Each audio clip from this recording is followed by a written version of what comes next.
यो जुन कोभिडको भ्याक्सिनहरु छन् धेरै खालका भ्याक्सिनहरु छन्। त्यो मध्ये अरूको कुराहरु त हामीले गर्नु परेन, इन्डियाबाट आउने मात्रै कुराहरु गर्नु पर्यो। तैपनि अलि भ्याकग्राउन्ड चाहिँ जस्तै पहिला सुरुमा फाइजरको आयो, त्यो चाहिँ यो आरएनए को भने एमआरएनए भन्ने भाइरस हो। त्यो भ्याक्सिन चाहिँ अलिकति टेम्परेचर अनि तापक्रमको सेन्सिटिभको भन्ने कुराहरु हुन्छ। त्यो चाहिँ -80 डिग्री सेल्सियस भएको हुनाले अलि महँगो पनि पर्छ, त्यो भ्याक्सिन नेपालको लागि उपयुक्त भएन। त्यसो भएको हुनाले अहिले सबभन्दा राम्रो कुरा के भने नेपाललाई भारत सरकारबाट अनुदानको रूपमा भ्याक्सिन दिएको छ, एकदम खुसीको कुरा। त्यो पनि यो भ्याक्सिन चाहिँ पहिला यो बनाउने कुरा चाहिँ यो भाइरल भेक्टर भन्छ, रेप्लिकेटिङ भाइरल भेक्टर। एउटा खालको अर्को खालको भाइरस जुन एडिनो भाइरस भन्ने हुन्छ, त्यो भाइरसमा यो कोरोनाको चाहिँ मात्रा अलिकति मिलाइदिने त्यसरी बनाउँछ, त्यसलाई हामीले भाइरल भेक्टर भ्याक्सिन भन्छौँ।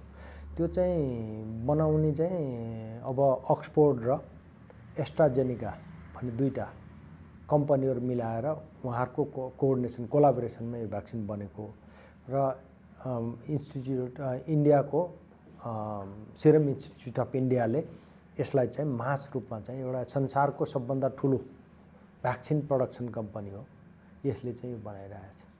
त्यसैले पहिलो कुरा के भन्नु पर्यो भने भाइरल भेक्टर भ्याक्सिन हो। यो चाहिँ अक्सफोर्ड र एस्ट्राजेनेका कम्पनी मिलेर उनीहरुको कोलाबोरेसन भएर इन्डियाको सिरम इन्स्टिट्युट इन्डियाले बनाएको भ्याक्सिन हो। त्यसलाई कोभिसिल्ड भन्छ, यहाँले पनि भन्न सक्नुभयो, त्यही कुरा हो। त्यो भ्याक्सिन नेपालमा अब 10 लाख डोज आएको छ।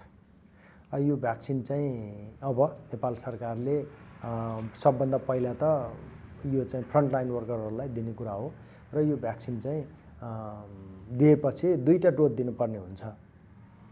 दिँदाखेरिमा चाहिँ हामीले अब यो इन्टरडर्मल भन्दा पनि इन्टरमस्कुलर भ्याक्सिन दिन्छौँ, मासुमा दिने हो। दिएर यो एउटा दियो भने 1 महिनादेखि 1 महिनाको पछि अनि अर्को डोज भ्याक्सिन दिन्छौँ। त्यो दियो भनेदेखि चाहिँ लगभग 70% चाहिँ यसको इफिकेसी यसको प्रोटेक्टिभ इफिकेसी चाहिँ 70% चाहिँ हुन्छ। अब अहिलेसम्म भ्याक्सिनहरु कस्तो हुन्छ भने 50% भन्दा माथि भयो भने त्यसको प्रयोग गर्न मिल्छ भन्ने कुरा चाहिँ WHO लगायत CDC अरू संस्थाहरुको कुरा हो। त्यसो भएको हुनाले यो भ्याक्सिन चाहिँ एकदम राम्रो छ, उपयुक्त छ, किनभने टेम्परेचर पनि 2 to 8 डिग्री सेल्सियसमा राख्न सकिन्छ। अनि अरू भ्याक्सिन जस्तो यसलाई ट्रान्सपोर्टेसन गर्न पनि सजिलो भयो, फेरि 4 डिग्री सेल्सियसमा लान पनि सकिने भयो। र यो भ्याक्सिनको चाहिँ अरू प्रमुख कुरा चाहिँ यसको साइड इफेक्ट चाहिँ त्यति गम्भीर खालको साइड इफेक्टहरु पनि अहिलेसम्म देखिएको छैन। त्यो भएको हुनाले अब नेपालमा भारतबाट बनाउने खालको भ्याक्सिन र भारतीय मूलका व्यक्तिहरूले भारतमा लगाइसकेको र त्यति ठुलो समस्या नदेखिएको भएको हुनाले नेपालमा पनि लगाउन उपयुक्त छ र अहिले सबैजना एउटा खालको हौसला जस्तो देखिन्छ। अब यो सबभन्दा प्रमुख कुरा नै त्यही हो। कुनै पनि भ्याक्सिन बनाउँदा 2टा कुरा हामीले हेर्छौँ। एउटा चाहिँ त्यो भ्याक्सिनले कतिको शरीरमा रोगसँग लड्न सक्ने क्षमता बनाउँछ, त्यसलाई हाम्रो भाषामा भन्दा इम्युनोजेनिसिटी भन्छ। अर्को यो प्याथोजेनिसिटी, यसले चाहिँ कतिको समस्या ल्याउँछ, यो त यसले चाहिँ साइड इफेक्टहरु अथवा यस्तो कुराहरु कति गर्छ भन्ने 2टा कुरा नै मेजर कुरा हो भ्याक्सिन बनाउँदा। तर यति छोटो समयमा यस्तो भ्याक्सिन बनेको छ, यसको साधारण असरहरु त जुनसुकै भ्याक्सिनको पनि कुनै पनि भ्याक्सिन लगाउनु भयो भने भ्याक्सिन लगाएको ठाउँमा दुख्छ, कसैलाई अलि सुनिन पनि सक्छ। र यसको अहिलेसम्म देखिएको चाहिँ जुन साइड इफेक्ट अथवा एडभर्स इभेन्ट भनौँ, त्यसमा देखिने लगाएको ठाउँमा दुख्ने अनि अलिकति कति व्यक्तिहरूलाई चाहिँ अलिकति ज्वरो पनि आउने, लगभग 17 देखि 20% अलिकति ज्वरो। किनभने ज्वरो आयो भने के कुरा हुन्छ भने त्यो भित्र दिएको एन्टिजेनले रोगसँग लड्न सक्ने एन्टिबडी बनाउन लाग्यो भन्ने कुरा चाहिँ प्रमाणित गर्छ। यसको साथसाथै शरीर मसलहरु मांसपेशीहरु दुख्ने यस्तो खालको हुन्छ। खास गरेर घुने साइड इफेक्ट भनेकै अरू भ्याक्सिनले जस्तो गर्छ त्यस्तै खालको साइड इफेक्ट हो।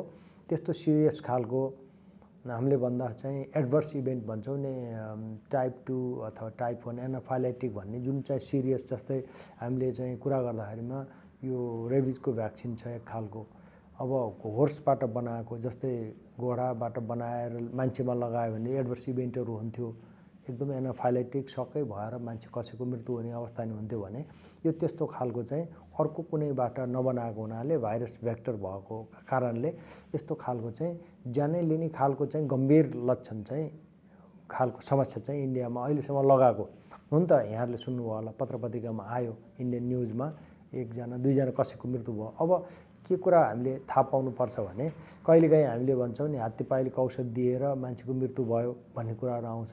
त्यति बेला एक्चुअली हेर्ने हो भने त्यो औषध दिएर भन्दा त्यो व्यक्ति अब दिनमा कतिजना त मृत्यु भएकै हुन्छ, कस्तो बेला औषधि दियो, यो सबै कुराको अध्ययन गर्नुपर्ने हुन्छ। तर मैले देखेको यसको चाहिँ त्यति ठुलो गम्भीर खालको लक्षण साइड इफेक्टहरू केही छैन। तर पनि कसैलाई बिरामी हुनुहुन्छ, जस्तै प्रेग्नेन्सी भएको व्यक्तिहरू अथवा अरू कुनै रोगहरू चाहिँ सिरियस खालको समस्याहरू छ, एलर्जिक समस्याहरू छ, त्यस्तो व्यक्तिले लगाइदिनु भएन। त्यो चाहिँ हामीले लगाउनुभन्दा पहिला सबै जानकारी मन्त्रालयले सबै कुरा गर्छ। सबै कुरा जानकारी दिएर त्यो व्यक्तिहरूलाई दिने र यो नयाँ खालको भएको हुनाले हाम्रो यसको सबै अध्ययन त अझ कम्प्लिट भएको छैन। तैपनि अहिले भारत लगायत अरू विभिन्न देशहरूमा पनि सुरु भइसक्यो। त्यहाँ हेर्दाखेरिमा त्यस्तो गम्भीर खालको चाहिँ ज्यानै लिने खालको समस्या चाहिँ यसमा देखिएको छैन। र मलाई लाग्ने कुरा के हो भने हामी चाहिँ सुरक्षित तरिकाले यो भ्याक्सिन लाउन सकिन्छ। अब लाउने प्रोसेसमा चाहिँ हामी एकदमै होसियारपूर्वक, जस्तै यहाँबाट भ्याक्सिनहरू अहिले हाम्रो प्रदेशहरूमा पुगिसक्यो, पुगेर अब एउटा डोज भाइलमा चाहिँ 10 डोज हुन्छ। त्यो चाहिँ जस्तै हामीलाई बिचमा यो कुराहरू आयो, मिडल्सको भ्याक्सिन लगाएर उनीहरूले भ्याक्सिनको क्यारियरमा राख्यो अनि 6 घन्टा पछि फेरि लगाइदियो। त्यस्तो गऱ्यो भनेदेखि समस्या भयो। यो भनेको समयमा, त्यो भाइल खोलेको समयमा विदिन 4 आवरमा हामीले कोल्ड चेन मेन्टेन गरेर रेफ्रिजरेसनको कुराहरू मिलाएर ट्रान्सपोर्टेसन राम्रो तरिकाले गरेर हाम्रो स्टाफहरूलाई तालिमहरू सबै दिइसकेपछि त्यो भ्याक्सिन लगाउन कुनै समस्या हुँदैन, लगाउन सकिन्छ, लगाउनु पर्छ। यसको प्रभावकारिता कति छ? अब प्रभावकारिता त अहिलेसम्म देखेकोमा चाहिँ अब यसको 70% भन्ने चाहिँ अहिलेसम्म आएको छ। अब यो त अध्ययनकै विषय हो। अब फर्स्ट डोज चाहिँ 1 महिनाको बिचमा दिएर पछि 70 देखि 73% यसको इफिकेसी देखियो भन्ने कुरा आएछ। तर कसैले के पनि कुरा आएछ भने यो अध्ययनकै गर्दै जाँदा त्यो एक महिनामा नभएर 6 हप्तामा लगायो भने यसको प्रभावकारिता अझ बढेर जान्छ भन्ने कुराहरू पनि छ। त्यसो भएर हामीले चाहिँ यो समय आउँदै भन्न सकिन्छ। अहिले भन्दाखेरिमा चाहिँ 70% नै यसको प्रभावकारिता हो। तपाईँले अनियन भयो मांसपेशीबाट दिइन्छ भन्नुभयो। यो चाहिँ अलिकति प्रोसेस बताइदिनु, कसरी चाहिँ लगाउँछन् स्वास्थ्यकर्मीहरूले अन्य मान्छेलाई लगाउँदाखेरि?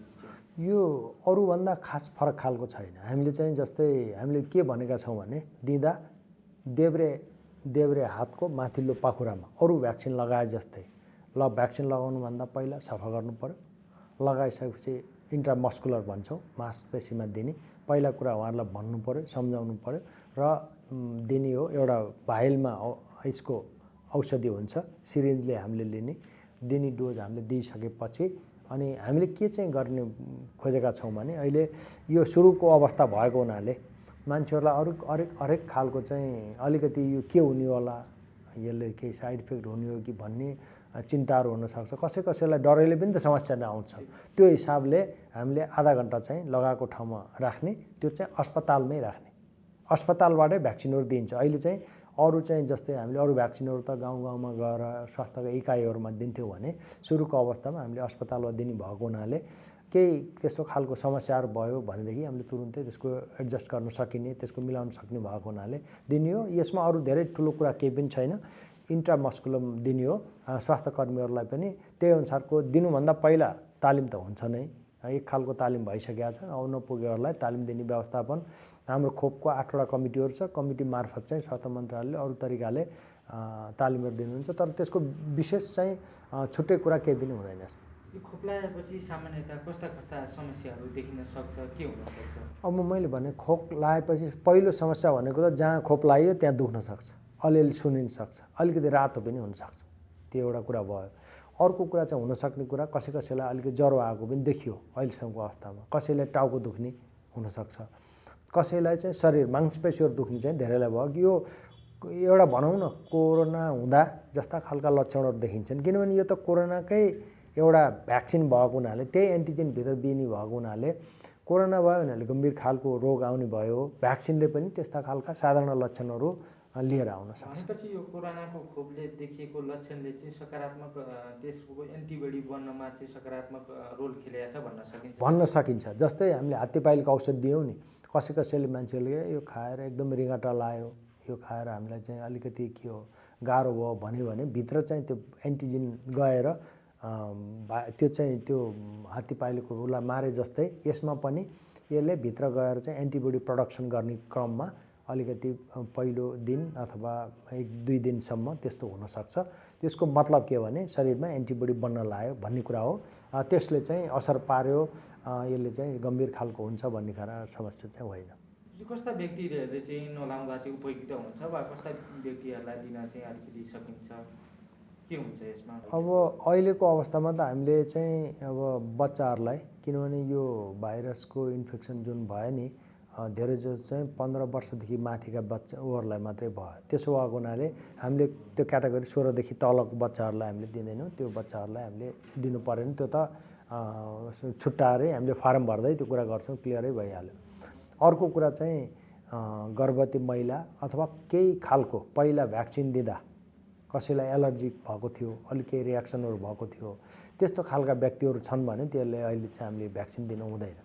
र यिनै खालका व्यक्तिहरू अथवा कोही अब एकदमै बिरामी भएर अस्पतालमा भर्ना हुनुभएको छ अथवा अरू खालको बिरामीहरू, जस्तै हामीले भनेको त जस्तै अब यो कोरोनाले डायबिटिज हाइपरटेन्सन हुनेहरूलाई बढी अप्ठ्यारो पारेको छ नि, त्यसो भए त्यस्ता क्याटेगोरीका मान्छेहरूलाई हामीले पछाडि भ्याक्सिन दिने हो। अहिलेको सुरुमा त हामीले फ्रन्टलाइन स्वास्थ्य कर्मीहरूलाई दिने हो। ती मध्ये पनि कसैलाई अर्को रोग छ अथवा त्यस्तो व्यक्तिहरूलाई अलि गम्भीर खालको रोग छ भनेदेखि अहिले भ्याक्सिन चाहिँ दिनु भएन। जस्तो कि डाक्टर निको भइसकेका मान्छेले पनि खोप लाउन हुन्छ कि हुँदैन? एकताली सङ्क्रमण भइकन पनि सङ्क्रमण मुक्त भइसकेका मान्छेले खोप लाउनु जरुरी हुन्छ कि हुँदैन? अब यो कुरा के हो भने एन्टिबडी भनेको त्यो रोगसँग लड्न सक्ने क्षमता भनेको रोग भइसकेका व्यक्तिहरूमा पनि हुन्छ, भ्याक्सिन लगाएर पनि हुन्छ। अब यो रोग भइसकेका व्यक्तिहरूमा चाहिँ कतिको एन्टिबडी बन्यो भन्ने हामीसँग हेर्ने चाहिँ वस्तु छैन, अहिले हामीले हेर्दैनौँ। अनि यो नेचुरल तरिकाले प्राकृतिक तरिकाले बनेको भएको हुनाले अहिले हामीले भ्याक्सिन रोग भएका नभएका सबैलाई हामीले भ्याक्सिन दिनुपर्छ। किनभने हामीले अब फेरि मैले रेबिजको उदाहरण ल्याएँ भने जस्तै रेबिजको भ्याक्सिन चाहिँ लगाएर 0.5 इन्टरनेसनल युनिट छ भने त्यस्तोलाई हामीले भ्याक्सिन दिँदैनौँ भन्ने कुरा हो। तर यो त मासमा अहिले पनि हामीलाई के छ भने अब कोरोनाको बिरामीहरूको सङ्ख्या घट्दै गए तापनि नयाँ खालका भ्यारिएन्टहरू आउँदैछन्, यो चाहिँ अझै पनि रोगहरू गइसकेको अवस्था छैन। त्यसो भएको कारणले हामीले एउटा ब्ल्याङ्केट एप्रोचमा सबैलाई रोग भएका नभएका सबैले लगाउनुपर्छ। अब त्यो चाहिँ पछि हेर्दै जाँदा यो कति एन्टिबडी हुँदा लाउनु पर्दैन के भन्ने कुराहरू पछि आउला। अहिलेको अवस्थामा हामी स्पष्ट रूपमा के हुनु पर्यो भने हामी भ्याक्सिन रोग भए पनि नभए पनि सबैले लाउनुपर्छ। यो खोप लगाएपछि अन्य खोप लगाउन सकिन्छ कि सकिँदैन? यसमा के छ भने अब खोपहरू विभिन्न खालका छन्। तपाईँलाई अलिक सुरुमा अलिकति मैले भने एमआरएनए भ्याक्सिन भन्ने भयो, यसको पनि अब यो चाहिँ भाइरल भेक्टर भ्याक्सिन भयो, कोही इनएक्टिभेटेड भनेर भाइरसलाई अलि निष्क्रिय पारेको हुन्छ। अब अरू विभिन्न खालका भ्याक्सिनहरू हुन्छन्। अब त्यो यो कस्तो भने भाइरल भेक्टर भएको हुनाले अब जस्तै 2टा खालको लाइभ भ्याक्सिन, लाइभ भनौँ न भयो भने लाउन नमिल्ने हो, तर यो त भाइरल भेक्टर भ्याक्सिन भएको हुनाले यो भ्याक्सिन लगाएपछि अर्को खालको त्यस्तै खालको कुनै पनि भ्याक्सिन लाउन यसले अप्ठ्यारो पार्दैन। त्यस भएर त्यस्तो चाहिँ छैन। यो लगाएपछि अरू भ्याक्सिनहरू लगाउनलाई केही समस्या हुँदैन, लगाउन सकिन्छ। कसैमा त त्रास अझै पनि छ, खोप लगाएपछि के हुने हो कसो हुने हो, यसको लामो समयसम्मको अध्ययन अझसम्म भइसकेका छैन। त्यो हुँदाखेरि चाहिँ एक स्वास्थ्यकर्मी एवं साधारणलाई पनि हजुरले सुझाव सल्लाह खोप लगाउनको लागि सुझाव के दिनु? मैले के सुझाव भन्दा पनि मैले के भने अब यो म चाहिँ अलिकति फर्चुनेटली भनौँ मैले धेरै यो भाइरोलोजीको धेरै खालको अध्ययन गर्ने मौका पाएँ। धेरै खालको भ्याक्सिन बनाउनेमा पनि मन लागे। जस्तै डेङ्गुको हामीले भ्याक्सिन बनाइयो। अब डेङ्गुमा 4वटा स्ट्रेन हुन्छन्, 4वटा स्ट्रेन एउटालाई बनायो भने अर्कालाई काम नगर्ने अथवा रियाक्सन बढी गर्ने, त्यस्तो खालको भयो भने त्यसमा समस्या आउने हो। त्यस्तै अरू खालको भ्याक्सिनहरू छन्। मैले यहाँहरूलाई के अनुरोध गर्नुपर्छ भने यो भ्याक्सिन चाहिँ एकदमै लाउनुपर्छ, किनभने यो एकदमै राम्रोसँग संसारका एकदमै ठुलो लार्ज समूहमा 40,000 भन्दा बढी व्यक्तिहरूमा विभिन्न खालको clinical trial first second third सबै ट्रायलहरू सकिएर आएको र अहिले 4-5वटा देशमा त पहिल्यै यो भ्याक्सिनहरू सुरुवात गरेर काम भइसक्यो।